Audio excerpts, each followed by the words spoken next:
Hello friends, మనం ఈ వీడియోలో పుంగనూరులోని తాజ్‌మహల్ థియేటర్ ఆఫ్టర్ రెనోవేషన్ ఎలా ఉందో చూద్దాం. సో, స్క్రీన్ అయితే రీప్లేస్ చేశారు. సీట్స్ కంప్లీట్‌గా చేంజ్ చేసినారు.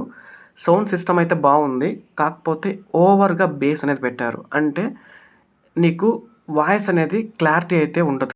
ఇయర్స్‌లో ఒక డిస్కంఫర్ట్ అనేది ఫీల్ అవుతారు మీరు. కంప్లీట్‌గా అయితే థియేటర్ అయితే చేంజ్ చేయలేదు. ఓన్లీ స్క్రీన్ ఇంకా సీట్స్, సౌండ్ సిస్టమ్ మాత్రమే చేంజ్ చేశారు. రిమైనింగ్ థియేటర్ ముందు ఎలా ఉందో సేమ్ అలానే అయితే ఉంది. అలానే ఇన్‌సైడ్ అయితే కంప్లీట్‌గా డార్క్‌గా అయితే ఉంటుంది. రెనోవేట్ అయితే చేశారు. కాకపోతే కంప్లీట్‌గా చేయాల్సుండింది. Only half of the theatre వచ్చి రెనోవేట్ చేశారు. రెనోవేషన్ తర్వాత నాకైతే స్క్రీన్ ఇంకా సౌండ్ సిస్టమ్ మాత్రమే ఓకే అనిపించింది. ఇంకా ఏసీ కూడా పెట్టారు. సో, ముందుతో ఇప్పటికి కంపేర్ చేస్తే పెద్దగా అయితే చేంజ్ అయితే ఏం లేదు. ఒక స్క్రీన్ ఇంకా సీట్స్, సౌండ్ సిస్టమ్ తప్ప ఇంకేం చేంజ్ చేయలేదు. ఇప్పుడు కెఫెటేరియా చూద్దాం. ఇంతకుముందు ఎలా ఉండిందో సేమ్ అలానే ఉంది. పెద్దగా చేంజ్ అయితే ఏం లేదు కెఫెటేరియాలో. వాష్‌రూమ్స్ కొద్దిగా చేంజ్ చేశారు.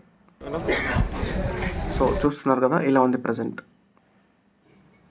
ఓవరాల్‌గా 5కి అయితే ఈ థియేటర్‌కి ఇప్పుడు ఒక 2.5 ఇవ్వచ్చు. సో, ఇంకా పుంగనూరులో బెస్ట్ థియేటర్ అని చెప్పుకోవాలంటే ఇంకా బాలాజీనే టాప్ 1లో అయితే ఉంది. ఇప్పుడు చూసారు కదా! ఒకాయన సీట్స్ పైన కాలు పెట్టుకున్నారు. అలా ఉన్నారు మన జనాలు. సో, చూసారు కదా ఫ్రెండ్స్! మీకు ఈ వీడియో అయితే నచ్చిందని అనుకుంటున్నాను. సో, మీకు ఏ థియేటర్ వ్యూ కావాలో కామెంట్‌లో చెప్పండి.